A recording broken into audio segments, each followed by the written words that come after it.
What would you do if you noticed a sudden and severe deterioration in your eyesight? Almost without warning, your vision has become hazy. You see rainbow-coloured circles and bright lights. Your eyes hurt and you're suffering from headaches. You'd probably consult your doctor, who'd hopefully arrange for you to see an eye specialist as soon as possible. The symptoms I've described are sometimes associated with glaucoma, a collection of eye diseases that the World Health Organization identifies as the second most common cause of blindness. While many forms of glaucoma are treatable with medicine or an operation, this wasn't the case in the 10th century. One 10th century Persian sufferer was an elderly scholar named Muhammad ibn Zakaria al-Razi. He relates to us how he was approached by a man who had some eye drops for sale that supposedly would cure him. Rather than dig into his purse, al-Razi's response was to quiz the man who claimed to be a doctor. "How many layers are there in a human eye?" al-Razi asked. The healer didn't know, so the sufferer sent him away, saying, "Why should I trust a medicine peddled by a man without even a basic grasp of anatomy?" At that time, there was perhaps no one alive better qualified than al-Razi, known to us in English as Raziz, to challenge the credentials of such a snake oil salesman. Why? Because al-Razi was the greatest medical scholar and practitioner of his day. He wrote more than 200 manuscripts over the course of his lifetime, and many of his medical texts became classics that were still consulted in the Middle East and Europe hundreds of years later. It's no wonder that he would become known as the father of Islamic medicine. Al-Razi never regained his eyesight, but while he had it, his achievements were legendary. In this lecture, we'll look at al-Razi's life and work and explore progress in medicine and the development of hospitals all across the Greater Middle East, from the middle of the 9th century forward. We'll also devote some time to one of the greatest medical minds of all time, Ibn Sina, better known in the West as Avicenna. So let's start our journey by going back to al-Razi's early life, before he was losing his eyesight. Raziz was born in 854 in the Persian city of Rey, hence his family name of al-Razi.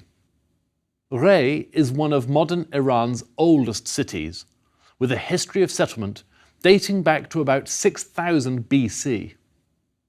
Situated on the ancient Silk Road, it was an important centre of trade and scholarship.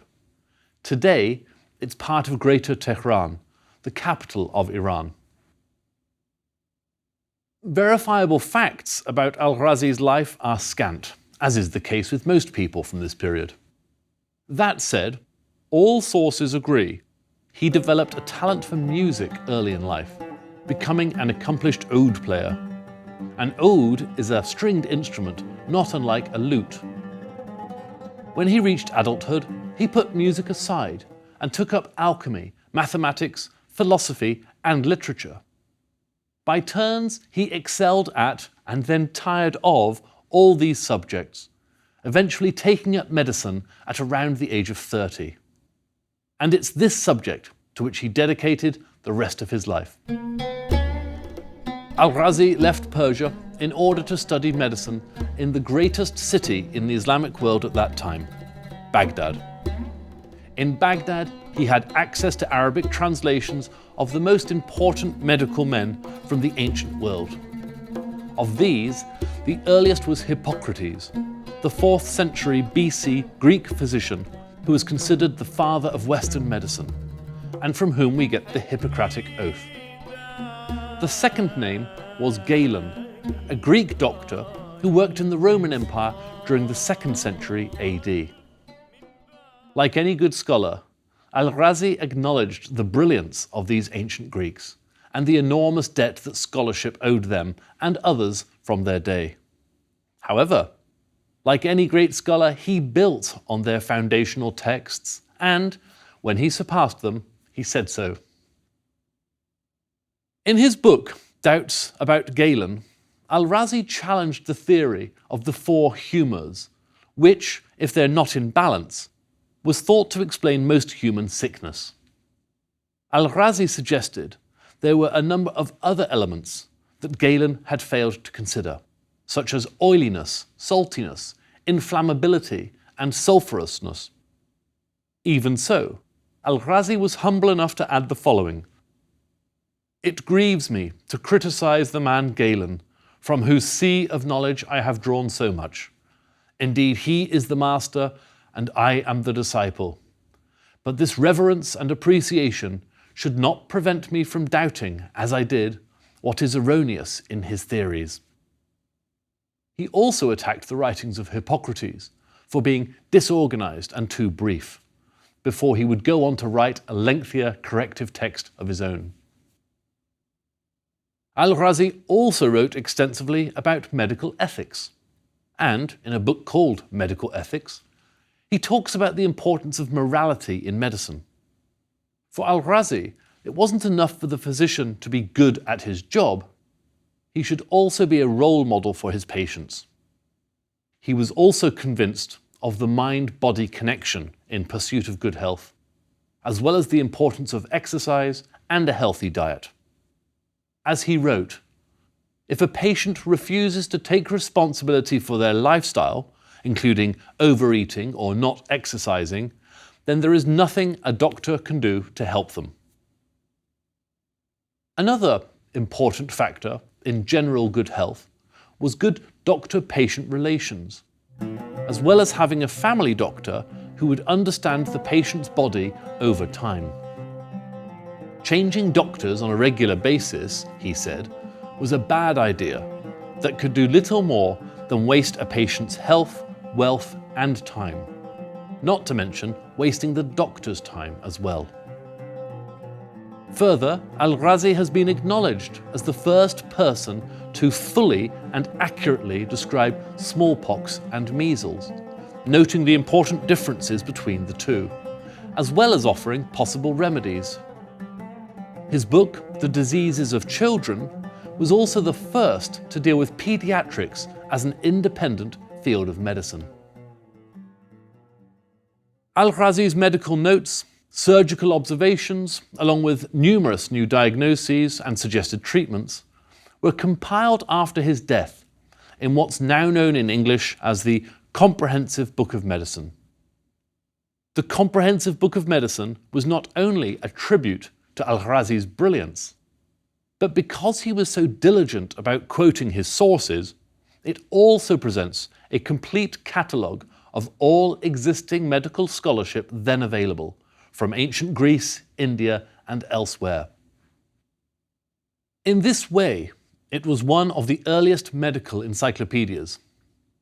So vast and detailed was this text that European medical students were still using Latin translations 700 years after Al-Razi's death. Under Al-Razi's strictly rationalist scientific approach, every disease was thought to have a cause or origin that could ultimately be understood through research. Sickness, he held, was not, as some men of religion claimed, a punishment from God. He encouraged doctors to read the latest medical treatises in order to keep up with developments that they might otherwise be ignorant of. And for those who might not want to consult a doctor at the first sign of an illness, he wrote the first medical manual for home use. Entitled A Medical Advisor for the General Public, this helpful compendium would remain a popular reference for many in the West until as late as the early 20th century. Al-Razi's manual included treatments for everyday complaints such as headaches, coughs, colds, and indigestion, as well as for more serious ailments. For melancholia, he advised taking extract of poppies, i.e. opium, because of its euphoric qualities. Unfortunately, for all of his medical knowledge and insight, he was unable to do anything for his own failing eyesight. Towards the end of his life, when fully blind, a trusted surgeon offered to operate to try to restore his eyesight. Al-Razi replied, I've seen enough of this old world, and I do not cherish the idea of suffering the ordeal of an operation for the hope of seeing more of it. I'm going to broaden our horizon now to look beyond the numerous innovations that Al-Razi introduced for the treatment of individual patients, to look at the work he and others did to help improve care for the sick as a whole, i.e., in the development of hospitals. One of the most famous hospitals in the pre-Islamic world, or before the 7th century, was in Gundashapur, Persia. Founded in the late 3rd century, records show that Gundashapur was not unlike a modern teaching hospital. That's to say, a place both for treating the sick and for training the next generation of medical practitioners. In the Eastern Roman or Byzantine Empire, a decree was issued in 325 AD at the Council of Nicaea that a hospital should be established in every cathedral town of the empire. So what changed after the dawn of Islam and the conquests of this new military and political force? For one thing, the conquering Arabs found themselves ruling over large non-Muslim majority territories. Also, the Arabs found themselves exposed to far more sophisticated cultures, not least in the major cities of the Byzantine Empire to the west and Persia to the east of the Arabian desert heartland. The first doctors under Muslim rule were mostly Jews, Christians, and Zoroastrians. Only later would Muslims produce their own medical practitioners who worked alongside and learned from their peers from other cultures. After all, like science in general, medicine is a-religious. I should mention in passing that there is something called prophetic medicine. But this relates specifically and very narrowly to the traditional medical practices from Muhammad's lifetime, and upon which Muhammad himself offered an opinion. It is said, for instance, that Muhammad believed every disease had both a cause and a cure. One of the more famous sayings on this subject, attributed to Muhammad, says, "Make use of medical treatment, for God has not made a disease without appointing a remedy for it, with the exception of one disease, namely old age." Many suggested cures involved ingesting a particular food or drink. Honey was thought to aid all kinds of healing, while olive oil was recommended for numerous internal complaints. So too, I should mention, was a mixture of camel urine and milk.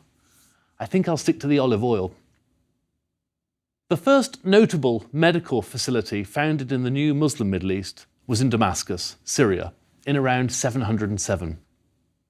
Established with the help of Jewish and Christian doctors, this was less a hospital per se than a leprosia, a place to isolate those suffering from leprosy.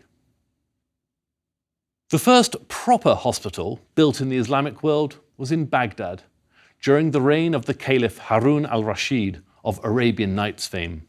That's to say between 786 and 809. These hospitals were known by the Persian word Baymaristan.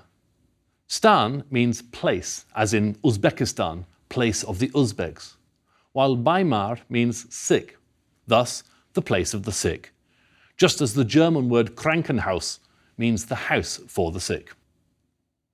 The growth of ever larger cities is precisely what necessitated the development of hospitals. More people living in closer proximity meant that diseases could, and did, spread more rapidly through urban populations. In order to maintain healthy subjects, the government paid for the building and maintenance of these hospitals. At the same time, government services were unable to keep up with demand, so private donors also funded the establishment of medical centres that were open to the general public. In both cases, the provision of healthcare was in part seen as a religious duty, and so all treatment was free. Yet hospitals remained essentially secular institutions, in that they were obliged to treat patients regardless of religion, race, citizenship, or gender. Nor was there a limit to how long a patient could stay admitted. Hospitals were required to keep patients until they were fully recovered. By the 9th century, Baghdad's hospital employed 25 staff physicians. As Baghdad grew, so did its need for more hospitals, and here again we see Al-Razi at work. Commissioned to build a new hospital, Al-Razi ordered that animal carcasses be hung in various parts of the city. Once in place, he observed the different rates at which each carcass rotted and ordered the new hospital to be built where putrefaction was slowest, noting that this was probably the part of the city with the best, healthiest air.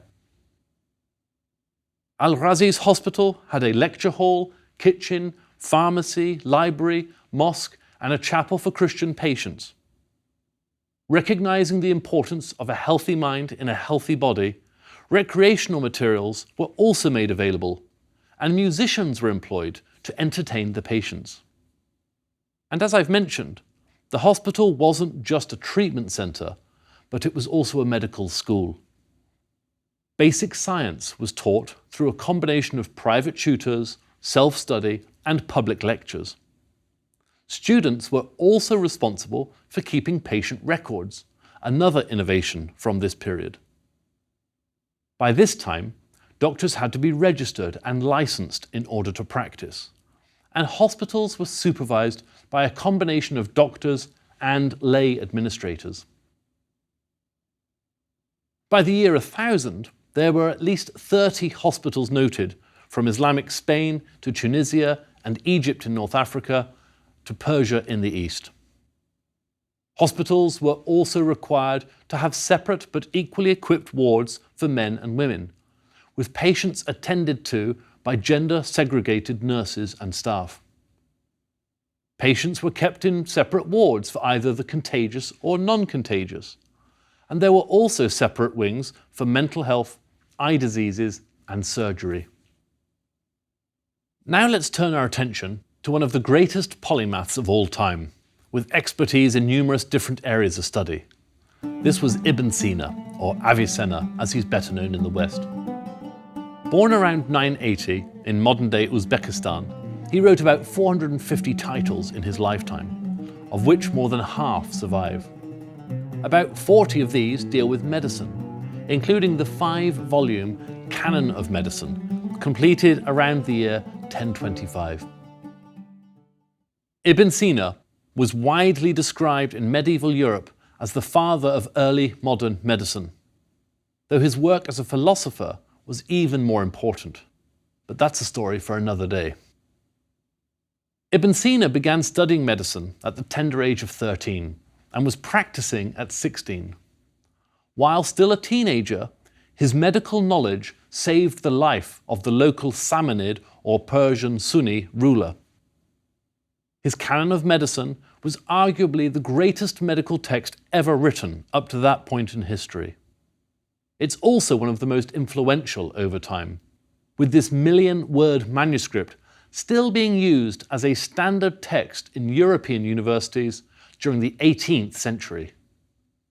Inspired by Galen and originally compiled to be used as a textbook for students under his tutelage, Ibn Sina's Canon would go on to be translated and studied by generations of scholars for centuries to come. Divided into 5 volumes, the first part is a compendium of medical principles, including anatomy and regimen, which is to say, prescribed courses of treatment and changes in lifestyle or diet to promote the restoration of good health. Volume 2 is a materia medica, or alphabetical list of about 800 simple, as opposed to compound, medical substances, with notes on their properties and uses.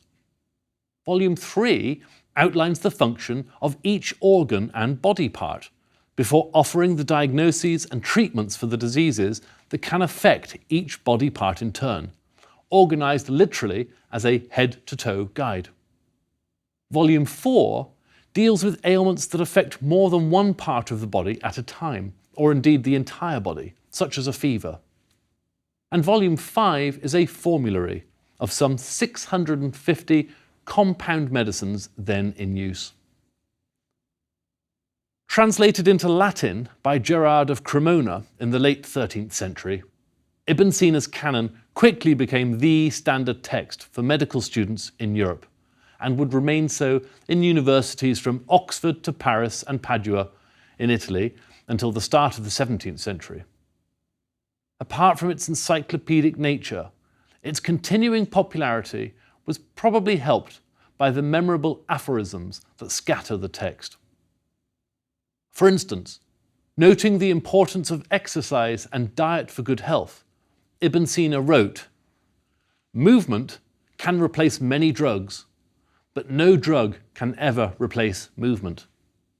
And another, "If you have eaten too much, stay hungry the next day." Even more dramatically, Ibn Sina opined that an ignorant doctor is the aide de camp of death. You have been warned. Ibn Sina is credited with advancing medical knowledge through original discoveries and with improvements to the existing body of knowledge. One of his most important discoveries was his recognition of the potential for the airborne transmission of disease. He was also the first to correctly identify the distinction between central and peripheral facial paralysis. And he accurately described the curse of infection from the guinea worm.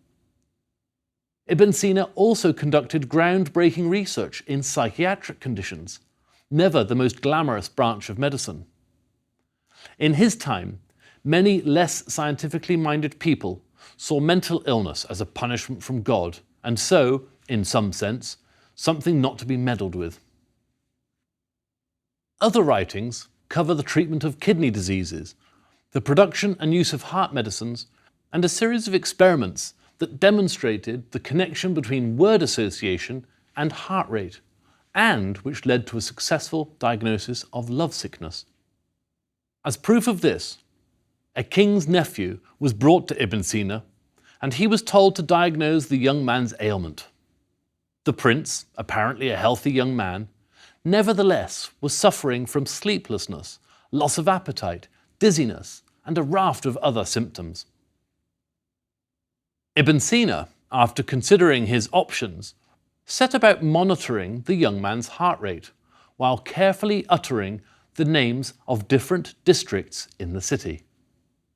Noting that the young man's heart fluttered when a certain district was mentioned, he then mentioned the names of streets within that district, again monitoring the young man's pulse. Finally, he went through a list of women's names and again noted the prince's reaction. At the end of his experiment, Ibn Sina told the patient that he was in love with a certain woman and that the best cure was marriage. Embarrassed, the prince admitted that Ibn Sina was right. The king was told, a marriage was arranged, and the symptoms disappeared, literally overnight. While a charming story, the most important factor to note is that Ibn Sina's experiments with word association prefigured by some 900 years the very same experiments that Carl Jung was famous for in the 20th century. As we approach the end of this lecture, let's consider in broad terms the growth in medical knowledge during the Islamic Golden Age.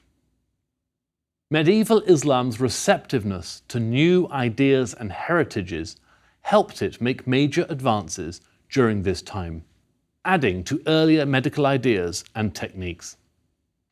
This expanded the health sciences and corresponding institutions, and advanced medical knowledge in areas such as surgery and understanding of the human body, independent of Greek, Roman or Persian influence. These advances were indeed remarkable. Yet when we talk about medicine, or for that matter, mathematics, chemistry, or any of the sciences, we should also remember that the subject is not Islamic per se. Lancing a boil or amputating a limb is no more Islamic than it is Jewish, Christian, or Buddhist. Medicine is medicine, and science is science. However, the vast majority of scholarship that took place in the medical sciences in the Muslim Middle East at this time was initially written down in Arabic. This was true for the translations and compilations made of earlier Greek texts, and for the mass of original scholarship that also took place at this time.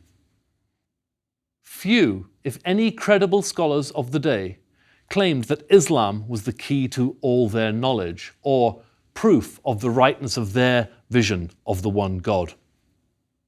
Now, at various times during the Islamic Golden Age, there were prohibitions on Muslims visiting Jewish and Christian doctors, in case they prescribed a course of treatment or medicine that would harm or even kill.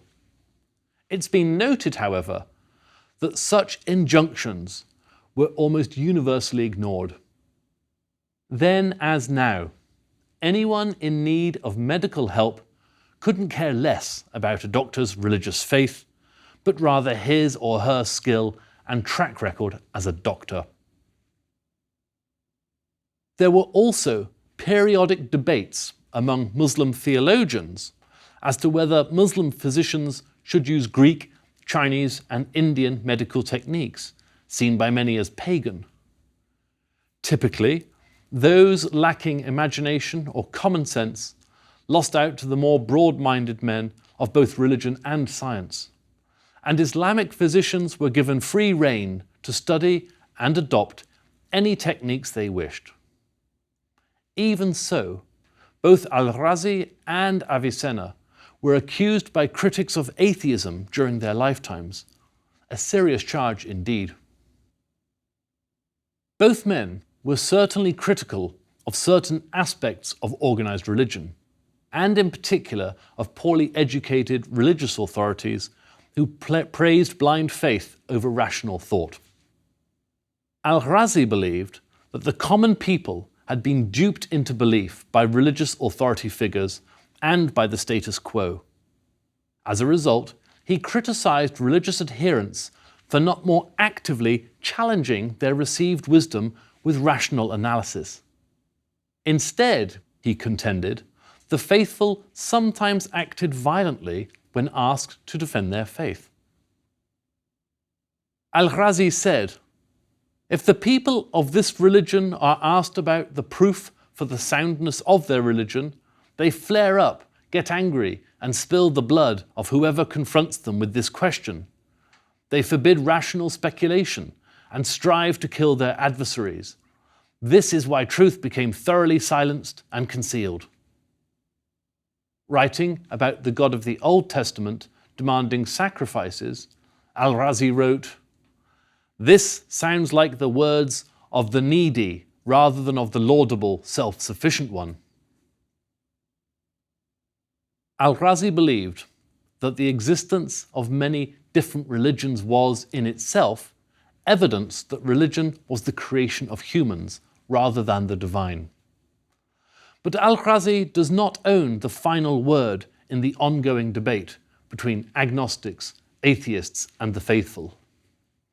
Ibn Rushd argued to the contrary, that whoever becomes fully aware of the wonders of human anatomy and physiology will find his faith in God increases.